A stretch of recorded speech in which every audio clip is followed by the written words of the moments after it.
The night the sea turned to glass, I thought we were finished. It was late 1941, and the Atlantic stretched endlessly under a half-moon that made everything, our ships, our hopes, our very shadows, too easy to see. The Luftwaffe had their eagles in the sky, and the U-boats were the wolves below. Every man aboard the convoy knew it, you could taste the fear in the salt air. We weren't soldiers, not really, just sailors, cooks, deckhands, and dreamers trying to survive another crossing.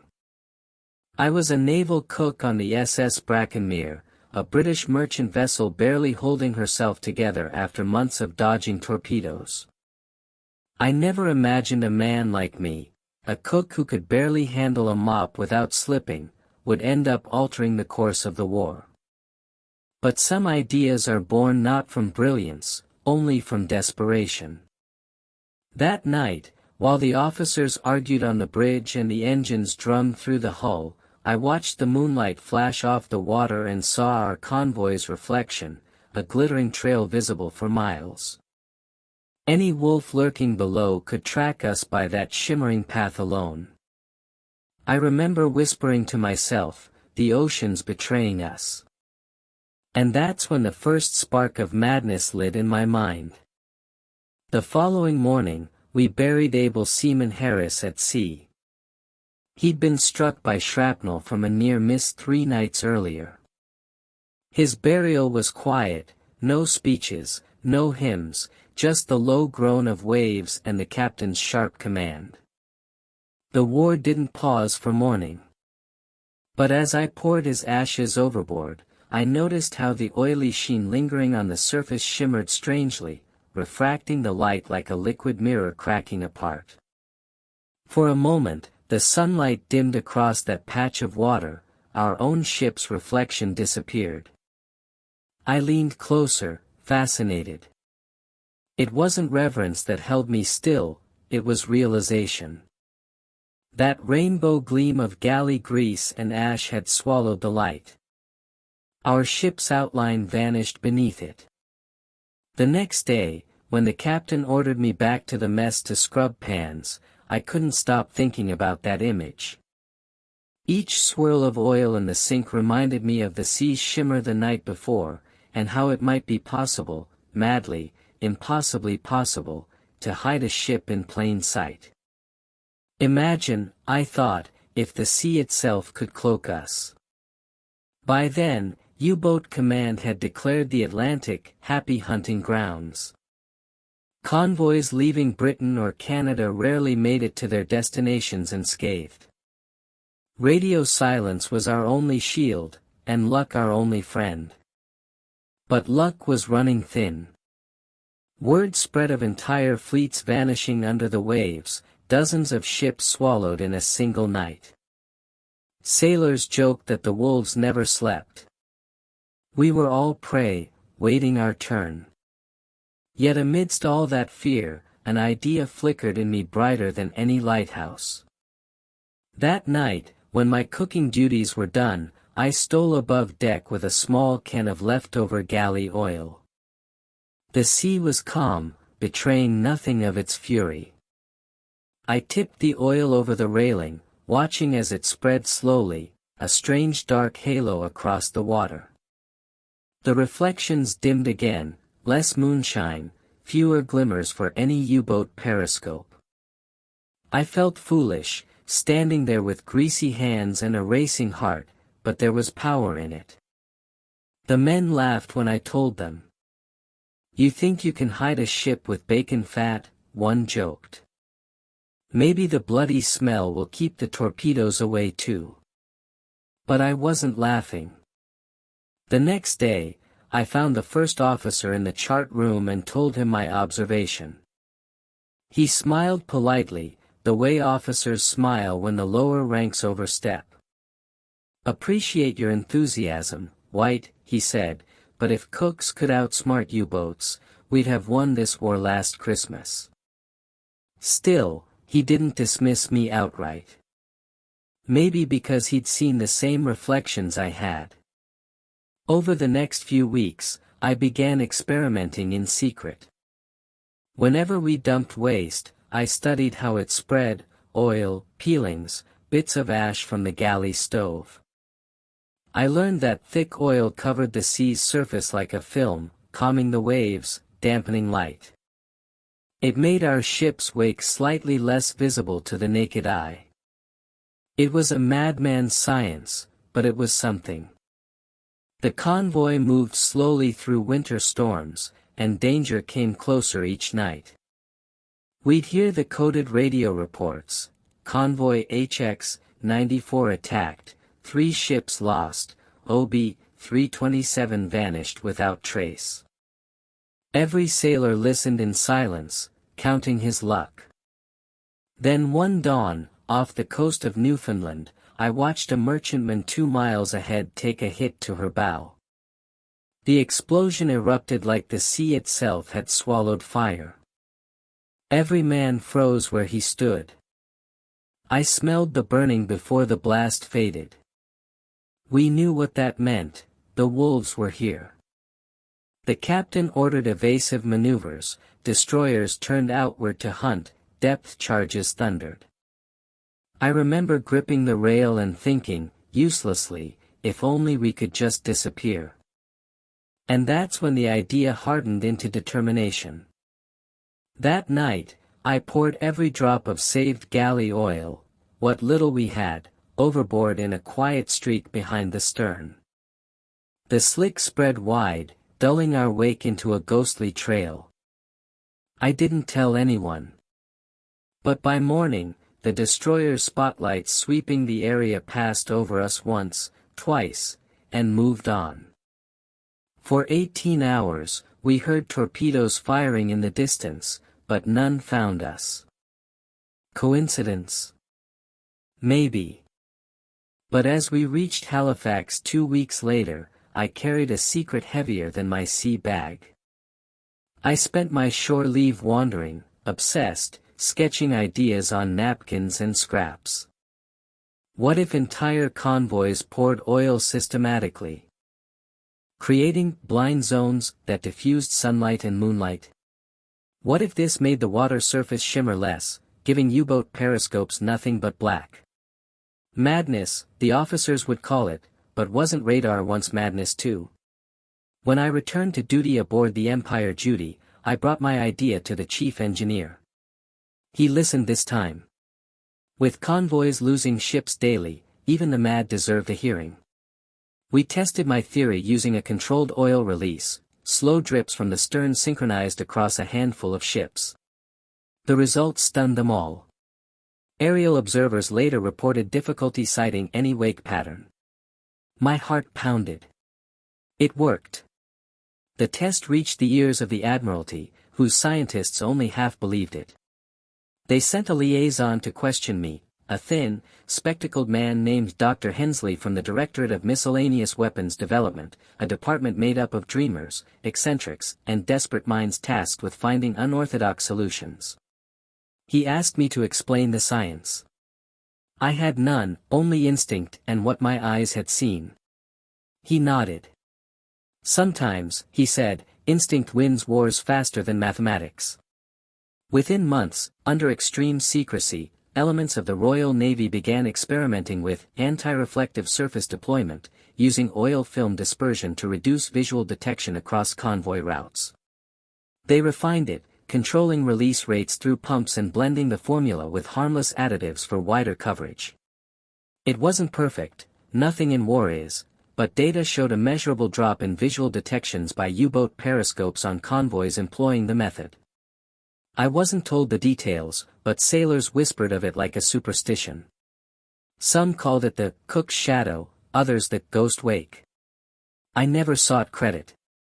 I was a cook, not a hero. My reward was silence, the knowledge that somewhere out there, lives I'd never meet were saved by a greasy accident witnessed during a burial at sea. And yet, even now, decades later, I remember that night when the waves gleamed like molten silver and death prowled beneath them. I was just a man trying to stop the ocean from telling the enemy where we were. They say genius is 1% inspiration, 99% perspiration. For me, it was 100% desperation. That's how madness became salvation on the Atlantic. I didn't invent a weapon. I just learned how to make the sea forget us for a while, and in war, sometimes that's enough. The war changes a man slowly, like rust creeping through a ship's hull. You don't see it at first, not until the metal groans. By the time my strange experiment on the Atlantic reached the notice of the brass, I was already a relic of the sea, my hands forever smelling of salt, smoke, and kitchen fat. But that winter of 1942, something shifted. When the Admiralty summoned me to London, I thought it was for dismissal. Instead, I found myself escorted into a narrow hallway that smelled of oil and damp tobacco, where men in dark coats whispered as though ghosts might be listening. They called it Room 17, just a name, no signs, no decoration, hidden inside the Directorate of Miscellaneous Weapons Development, the British department famous among sailors for every mad invention that never should have worked but sometimes did. The thin man waiting there was Dr. Hensley again, the one who'd listened when no one else did. He shook my hand and smiled faintly. "Mr. White," he said, "we might be able to make your madness official."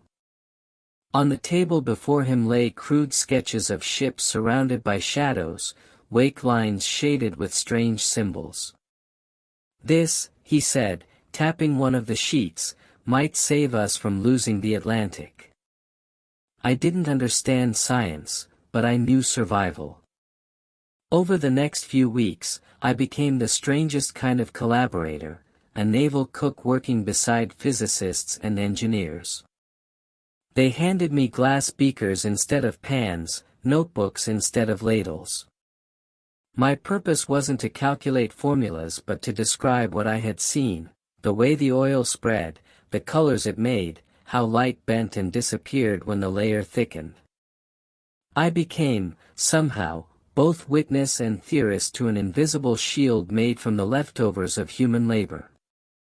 The scientists debated endlessly. Some said my idea defied optics, others insisted surface tension alone couldn't obscure visibility over large areas. Yet when they simulated periscope observations in controlled pools, the results silenced the mockery. With enough film on the surface, the glare broke into fragments, confusing aerial sightlines while flattening reflections. The periscope operators they tested described it as looking into a dead sea. Soon, the project gained a code name, Shadow Skin. Trials began aboard small trawlers off Portsmouth, using special oil compounds mixed with harmless emulsifiers that could be released discreetly into the sea.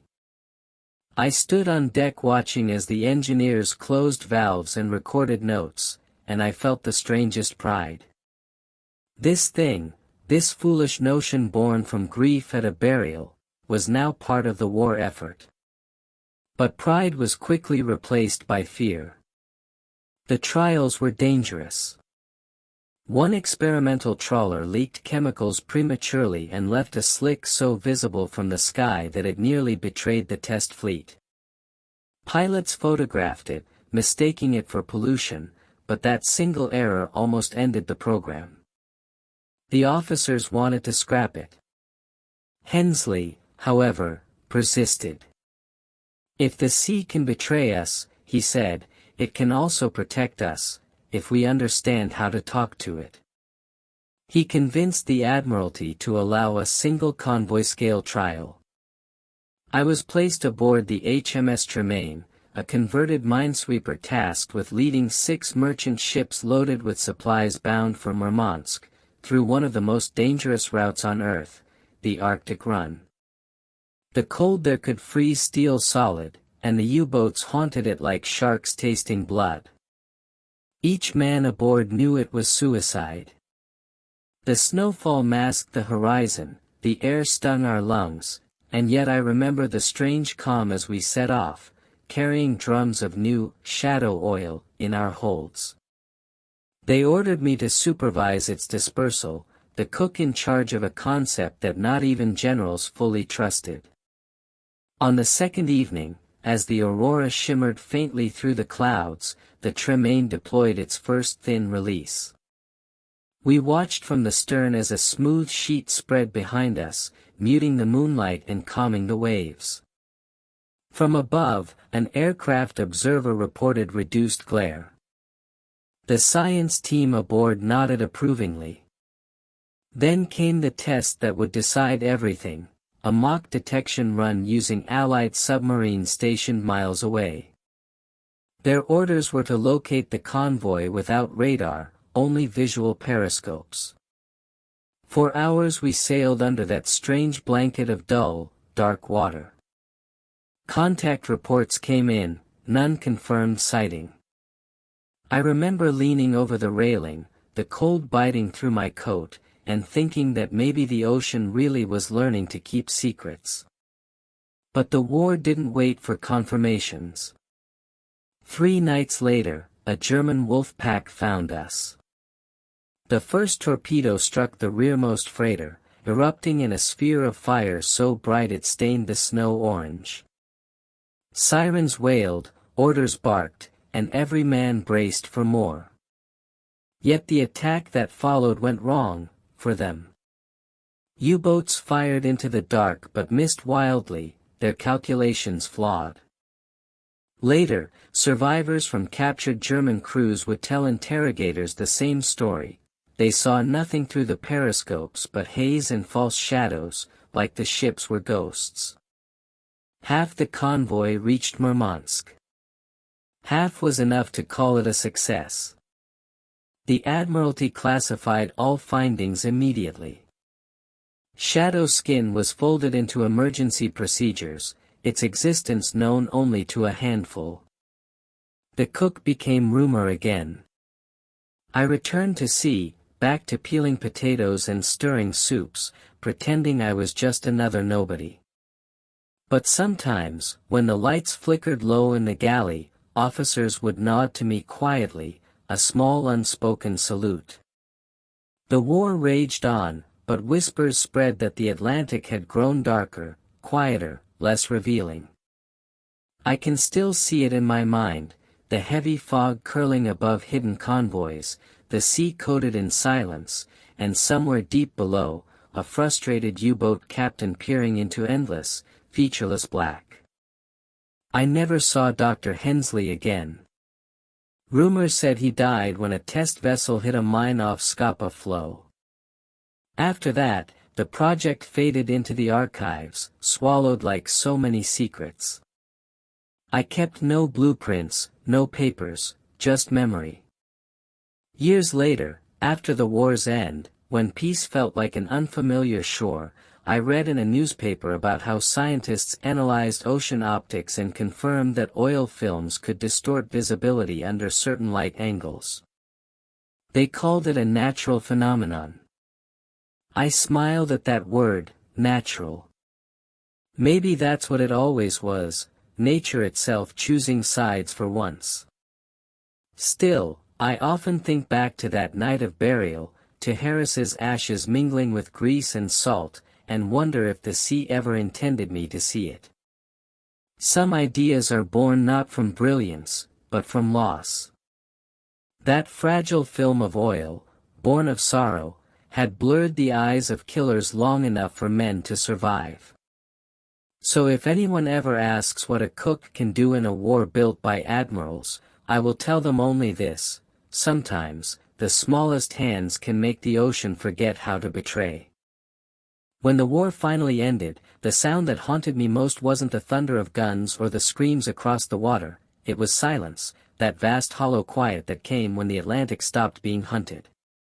I was 37 then, older than I felt, standing on a dock in Liverpool with nothing but my duffel bag and a discharge slip stamped, Merchant Navy Veteran. For the first time in 6 years, the sea looked ordinary again. No wolf pack stalking the horizon, no convoys huddled in fear, no nervous glances toward the stillness below. Just rippling water under a pewter sky. Yet I couldn't unsee what I knew. The Admiralty had buried our little miracle as quickly as they'd used it. The shadow skin files were locked under classification, stamped operational deception methods, confidential, and tucked away where no one could speak of them again. Men returned to civilian life, medals glittering as if glory could replace memory. I returned to kitchens that smelled of onions and soot instead of salt and diesel, to nights where the quiet was unbearable. Every hiss of a frying pan reminded me of steam hissing over the frozen deck of the Tremaine, every glint of oil on a countertop looked like moonlight hiding a ship's trail. I tried to forget. I failed. Peace has its own kind of war, it fights to erase what survival forced you to remember. I worked at a dockside diner for a time, feeding sailors too young to remember the slaughter. They laughed loud, drank louder, and swore the Atlantic was theirs now. Sometimes one would mention the rumors of wartime tricks, convoys that vanished into fog, ships that moved through moonlight unseen, and I would keep my head down, drying mugs, pretending I knew nothing. The story of the cook who made the sea invisible was turning into seaman's folklore. They said he died in the North Sea, or went mad from loneliness, or was a myth conjured to scare rookies. I let them believe whatever version comforted them. But a secret, even one buried deep, will sometimes rise like a gas bubble from the depths. In 1949, I received an unexpected letter marked with the Admiralty crest. Inside it was a single line: "You are requested to report to the Naval Research Establishment, Porton, regarding maritime coding research." I thought it was a clerical mistake. It wasn't. They were building something new, experiments in photoreflective camouflage, naval paints that could absorb or scatter light based on water conditions. The young technicians there spoke of equations and refraction indices, of how technology might one day hide submarines from aerial detection. But when they brought me into the briefing room, the head researcher showed an old black photograph, the Tremaine cutting through the Arctic night, her wake vanishing into darkness. This, he said, was where it began. For a moment, I couldn't breathe. They had kept the records after all. The officer explained they were adapting the shadow skin principles into solid coatings, experimenting with layered oils applied to hulls to manipulate light scattering. He called it sea optic masking. I laughed quietly, fancy words for what had once been just spilled soup grease on salt water. They asked for my advice, if anything from the original concept could be improved. I told them only this: it wasn't the oil that worked alone, it was rhythm. The slow, natural movement of the ship dripping humanity into the ocean, blending our flaws with its form. Machines wouldn't understand that. Still, they took notes. By the 1950s, naval experiments on reflective reduction were quietly underway, tracing roots back to that Cook's madness in '42. I was offered no position, no glory. Just a signed acknowledgement of consultation and a train ticket home. I kept that envelope locked in a drawer. Years went by. The world shifted from gray to color, television, jetliners, atomic fear replacing torpedo fear. People forgot that once, men fought monsters beneath waves they couldn't see. But the sea never forgets. In the long years after, I would walk the docks at dawn, watching the mist roll across the water like breath from something sleeping. Sometimes, a destroyer on exercise would cut across the horizon, sunlight glancing strangely off its hull, and for a split second, I'd see that familiar dull shimmer, the mark of light bent, softened, hidden. Then it would vanish again, leaving only waves. The part of me that longed for anonymity felt relief, but the part that remembered Harris's burial at sea wanted the truth to surface. Every sailor should have known that even small hands could carve survival from madness. As the decades crawled forward, fragments of the old project began surfacing in obscure technical journals: oil films, their optical impact on marine visibility, periscope distortion across calm water. Scientists gave these findings new names, claiming discovery. I didn't mind. The sea doesn't care whose name history writes in its margins. What mattered was that it had worked. It had saved lives. On quiet nights, I still heard the murmur of engines, still felt the tremor underfoot as the ship's heart beat against the dark, unseen world below. I'd stand by the railing of whatever vessel I cooked for in peacetime, watching my reflection vanish and reappear on the shifting surface. It was never perfect, never consistent. But maybe that was the point, that nothing ever truly disappears. It only waits beneath the waves, changed and patient. Once, in the late 1960s, a naval attaché from the Admiralty visited the merchant fleet I worked with. He found me cooking stew for 20 men and asked quietly, "Were you White of the Tremaine?" I hesitated, then nodded. He smiled faintly. "Then I owe you my father's life." He didn't elaborate. He didn't need to. As he walked away, I understood that knowledge sometimes moves slower than rumor, but truth always drifts home eventually. So I stayed at sea until my body refused to, until my hands trembled too much to hold a ladle steady. But even now, retired and gray, when gulls hover above the harbor and the light plays tricks across the water's skin, I see something familiar, the world bending just enough to hide what matters most. The same ocean that once wanted to kill us now guards our ghosts. Perhaps that's how war ends, not in the fading of gunfire, but in the quiet gratitude that somewhere beneath a thin film of oil, madness once saved men too ordinary to deserve legend. And though history might never write of the cook's wild theory that turned the Atlantic blind, I know its truth, because every time the sun touches water at just the right angle and the reflection fades, I remember what I saw that night in 1941, and I feel the sea breathing back the secret it promised to keep. I never thought memory could rust like steel, but by the time the Cold War began, the edges of my recollections were already fading, not the sights or the smells, those stayed sharp as broken glass, but the faces, the voices, the sound of the captain's steps across frozen decks. Years had turned my name into a whisper lost among younger tongues, but every time upheaval rippled across that uneasy peace between east and west, I felt the old pulse of the Atlantic under my feet again. By the 1970s, the world had found new monsters, missiles instead of torpedoes, submarines that carried warheads instead of wolves, and men who looked at radar screens instead of moonlight.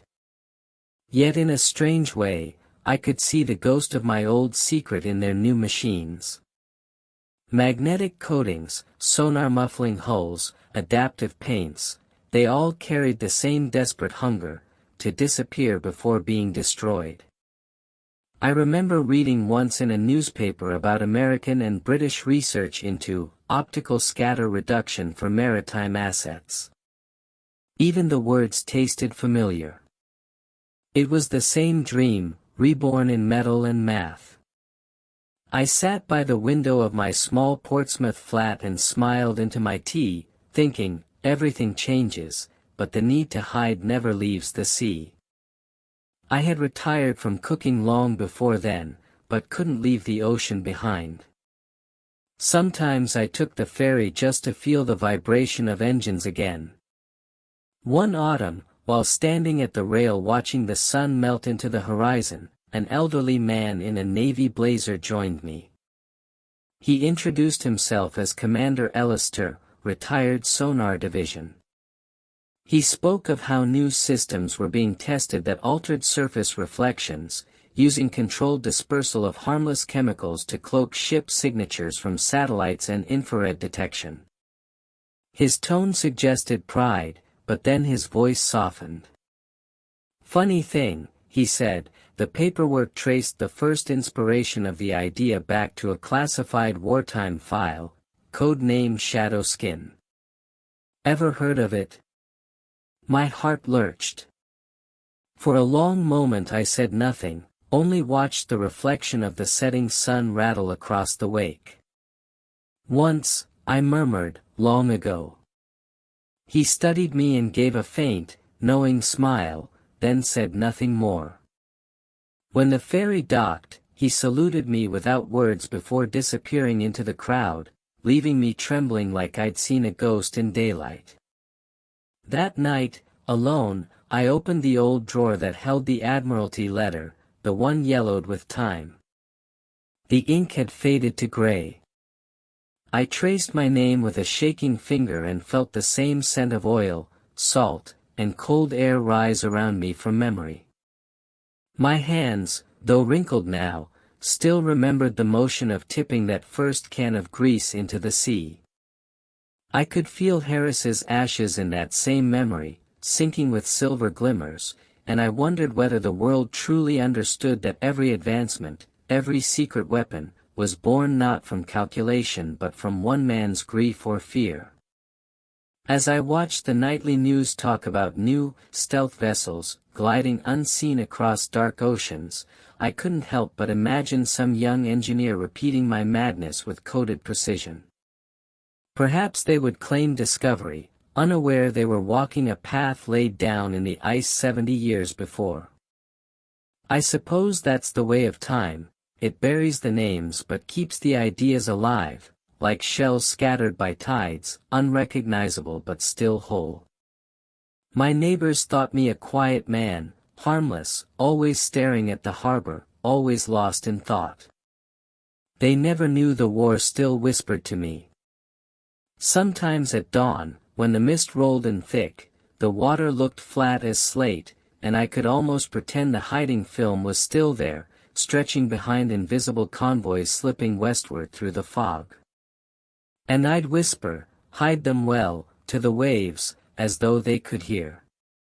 With age came an odd clarity. I began to see the war not as valor and tragedy, but as a machine powered by countless forgotten men who never knew how much they mattered. A cook. A clerk. A radio boy sending messages no one ever read.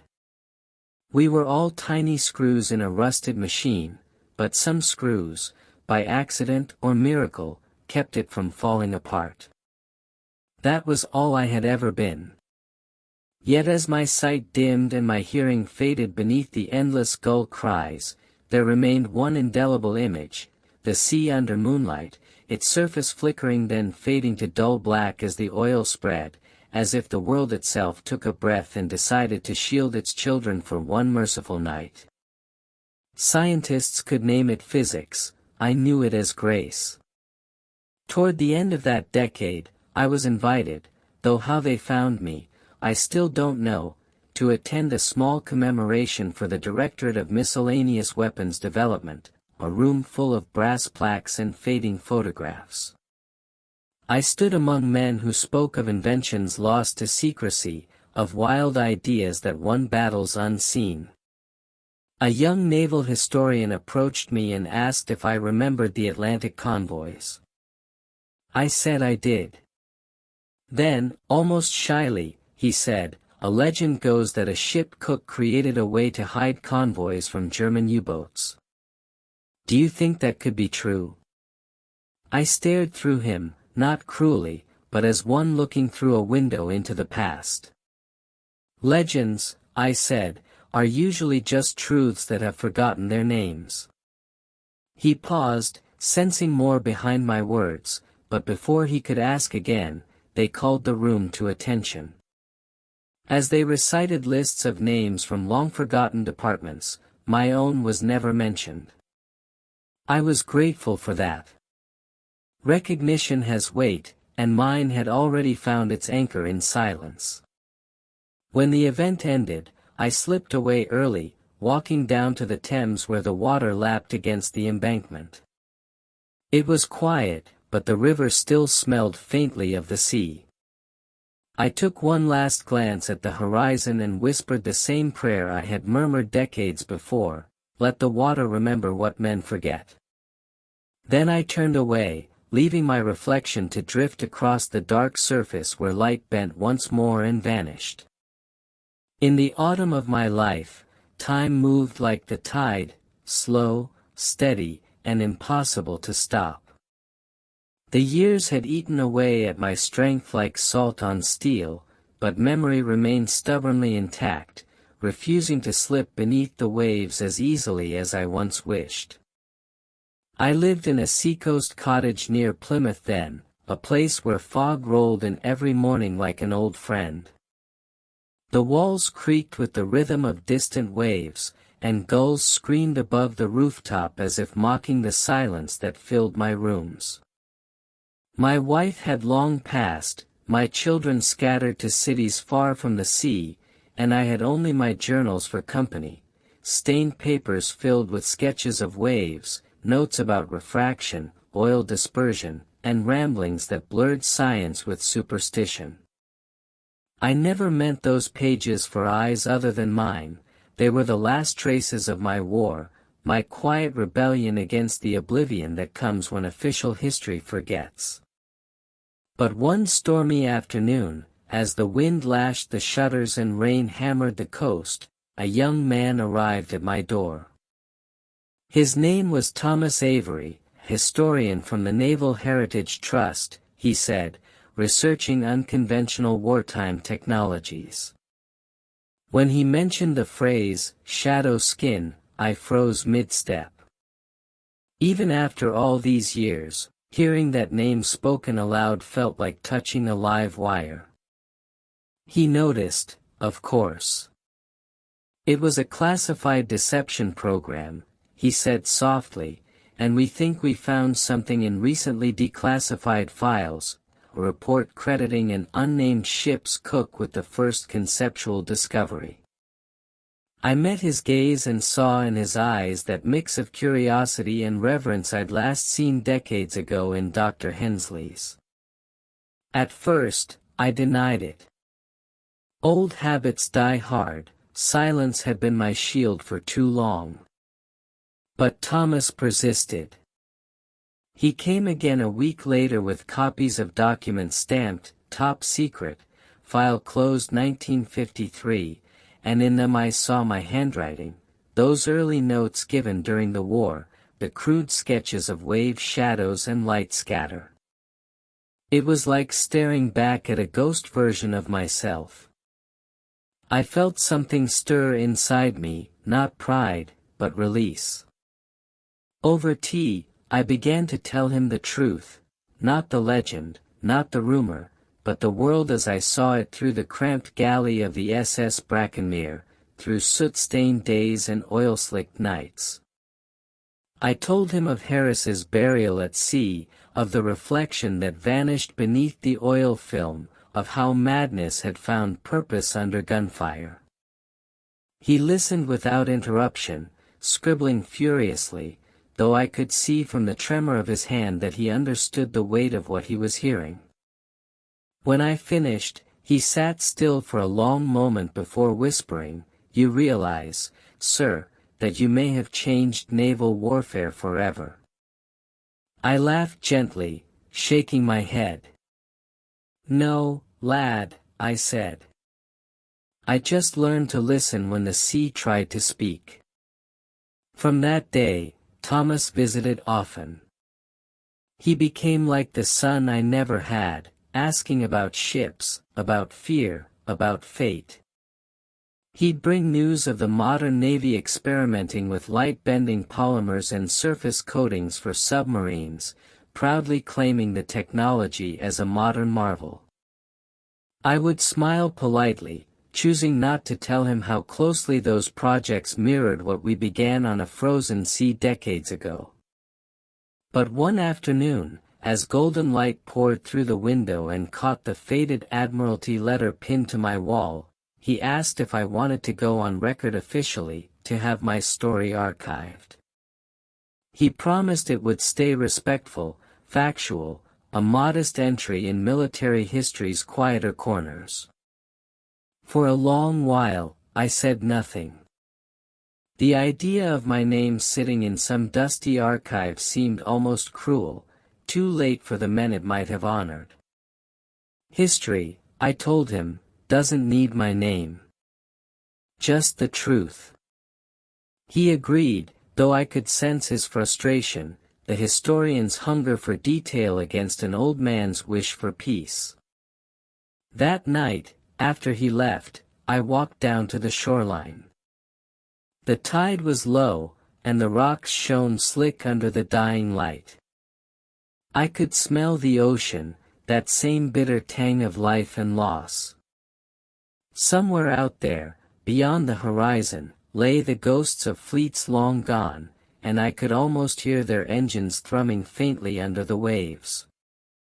I whispered goodnight to them and to the memory of every man who'd stared death in the eye on those black nights of 1942. Weeks later, Thomas returned, holding a small box. Inside was a medal, nothing fancy, just a commemorative token the trust had commissioned after verifying the story. The inscription read, "For ingenuity in the face of the deep." I traced the words with a trembling hand, tears fogging my vision. It wasn't the medal that mattered, it was the acknowledgement that the madness had meant something after all. In those final years, I often dreamed of the Atlantic as it had been before war, wide, unbroken, serene. In the dreams, I saw the convoy again, gliding beneath a moon that could no longer betray them, the sea lying still and secret under its thin shroud of oil. I was there too, in the galley, hands greasy, heart racing, watching the reflection fade into nothingness. I'd wake with my face wet, not from fear, but from gratitude. The sea had kept its promise. It had hidden us when no one else could. And though my bones ached and my breath came shallow, I felt strangely at peace, knowing that someone now carried the truth forward. On a clear morning in spring, when gulls wheeled over the harbor and the wind hummed like distant engines, I sat in my chair facing the horizon and closed my eyes. The last sound I heard was the rhythmic hush of waves against the rocks, like the whisper of a long-forgotten friend. Somewhere beyond that sound, I imagined the Atlantic gleaming under sunlight, its surface rippling and then going dark, just for a moment, as if remembering, a silent salute from the sea to the man who once taught it how to disappear. Thomas Avery stood on the cliffs above Plymouth years after the old man's passing, the wind salt-sharp against his face, and felt as though the entire sea before him was breathing history. He had buried Captain Ernest White, though the world never knew him by that title, with only 6 mourners and a weathered naval flag folded neatly on the coffin. White's will had been simple, no ceremony, no speeches, only ashes scattered into the same tide that had once hidden his ship from the wolves. Yet for Thomas, the story was far from finished. The historian in him couldn't let it lie. White had left behind a box, modest and heavy, containing those stained journals filled with wild diagrams of light, tide patterns, and poetic musings about the sea's memory. The ink was faded, but one phrase appeared again and again in shaky handwriting: "Teach the water to forget." It haunted Thomas. The phrase felt less like metaphor and more like instruction, the core principle of a forgotten science. Months after the funeral, Thomas submitted a paper blending White's accounts with declassified wartime archives. Most of the academic world dismissed it as romantic hearsay, the embellishments of an old sailor. But one reader did not, a defense researcher named Captain Helena Grant from the Royal Naval Innovation Directorate. In the spring of 2012, she requested a meeting. They sat across from each other in a sterile conference room overlooking Portsmouth Harbor, a place where history and progress collided like tides. Grant's eyes gleamed as she slid across a folder marked Project Echo Skin, a modern stealth initiative aimed at reducing surface visibility via adaptive biofilms. "It's funny," she said, "but your paper describes almost exactly the effect we're trying to reproduce: micro-oil clusters that reduce reflectivity. Except we're doing it with nanotechnology and polymers now, not cooking grease." Thomas felt a jolt of disbelief and quiet awe. 70 years later, the world was still chasing the same ghost the cook had summoned in 1941. Grant smiled faintly. "Sometimes inspiration hides in strange places. Maybe we owe our ideas to that cook of yours." Within a year, Thomas was invited to observe one of the tests. The trial took place at dusk, off the coast of Orkney, where a prototype vessel coated with echoskin drifted silently across dead calm water. As the sun dipped low, the ship's shape dissolved into the horizon, its reflection fading into nothing. Thomas felt his throat tighten. It was the Brackenmere all over again, the sea swallowing its own light. When Grant approached him on deck, she found tears glimmering in his eyes. "He was right," Thomas whispered. "The sea can forget." Grant nodded, not understanding the full meaning behind the words but feeling their weight. The test succeeded, and Echo Skin would become a foundation for modern maritime stealth programs, but Thomas cared little for the headlines. For him, the victory lay not in innovation, but in justice. That winter, he returned to Plymouth and visited the small granite plaque he'd commissioned with his own funds, set discreetly near the harbor where White had lived. It bore just 5 words: Ernest White, cook, convoy survivor, dreamer. Nothing more. He didn't need to mention Shadow Skin, or the Admiralty, or the science hidden behind it. The tide would tell the story better than any historian could. Yet history has a current of its own, and truth, once stirred, refuses to sink. In 2021, newly unsealed files from the Cabinet Office included an obscure entry referencing special deception procedures using seaborne luminant disruption, initiated by civilian source, identified as Cook White, 1942. Overnight, newspapers seized the tale of Britain's invisible convoys, and for a brief moment the world remembered the man history forgot. Thomas read every headline, every sensational article, both proud and pained that the secret was finally free. He was invited to BBC interviews, naval conferences, even to advise on a restored exhibit for the War Museum. Yet every time someone called White a hero, Thomas corrected them gently: he was a human, not a legend. Heroes chase glory, he chased survival. The exhibit opened in 2023, a dimly lit room filled with projections of moonlight on water, voices whispering the roar of engines, torpedoes, and silence. At its center hung a single ladle, blackened with age, recovered long ago from one of the sunken convoy ships. Beneath it, engraved in brass, were the words White once told him: "Sometimes the ocean teaches men to vanish, not to escape, but to endure." As Thomas stood before that display, he thought he saw a faint shimmer ripple across the floor projection, the illusion of oil spreading, light dimming, water guarding its secrets again. Something inside him eased, as if the sea itself was paying tribute. Years later, when Thomas grew old, he too moved to a cottage by the coast, not far from where the cook had lived his last days. Each morning he would watch the water shift from silver to black and whisper the same phrase he had once heard from a dying sailor: "Hide them well." And sometimes, in the stillness between waves, he imagined the sea whispering back. It was easy to pretend that somewhere deep beneath, among wrecks and ghosts, Ernest White was still there, feeding the Atlantic with one final dream, teaching it once more to forget the light. The sea has a way of keeping its promises. Years after Thomas Avery's death, a documentary crew sailed into the North Atlantic to film the story of the invisible convoys, retracing the same route once haunted by U-boats and fear. Technology had changed since 1942, drones hummed overhead, sonar buoys floated like curious eyes on the water, and satellites watched from far above. Yet as the filming crew drifted under a calm gray dawn, the ocean looked exactly as White had described it: vast, merciless, and unknowably alive. The narrator spoke softly against the rolling waves, recounting the improbable tale of a naval cook whose desperate observation had turned into legend. As the voice faded, the camera lingered on the horizon where light shimmered against the surface, scattering into soft gray hues until the reflection of the ship disappeared completely.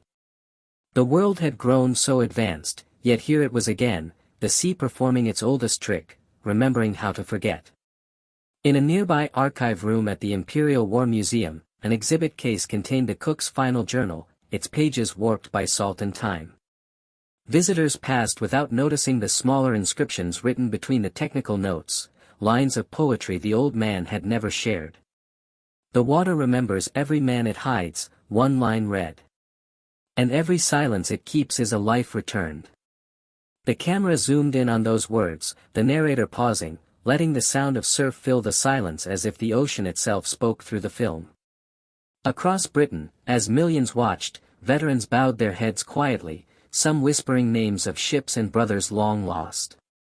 For descendants of convoy sailors, the revelation that a cook's makeshift idea had saved lives filled the air with a bittersweet pride. They learned his real name, his story, and the final mercy he had given to the sea that once hunted them. Half a world away, in a naval testing facility off the coast of Norway, research teams continued experimenting with hydrodynamic camouflage systems, using water-reactive compounds designed to mirror the lessons of shadow skin. One engineer, unaware of the emotional thread tying his work to the past, pinned a note on the lab wall quoting White's recovered diary, "Don't fight the ocean, learn its language." That phrase became their informal motto. In every generation, someone rediscovers what desperation once revealed. As the documentary drew to its close, the final scene showed the Atlantic at twilight, still, infinite, and glimmering faintly under the last blush of the sun. The narrator's voice returned only once more. For every weapon, there is an inventor. For every miracle, there is a man forgotten. But for every life saved, the sea keeps count. The camera panned downward, dissolving into the depths where schools of fish moved like drifting shadows, and among them lay the slow outline of a rusted convoy ship resting peacefully in silence. On its deck, a single ladle glinted faintly, caught in a stray shaft of light, before fading as the water darkened again. The music swelled, mournful and calm, as if echoing from beneath the waves, then silence. Only the rhythmic hush of the ocean remained. And as that hush deepened, merging with the heartbeat of the earth itself, it was easy to believe that somewhere in that endless dark, a cook's soul still lingered, teaching the Atlantic how to hide its children, one dream at a time, until the end of war and memory alike.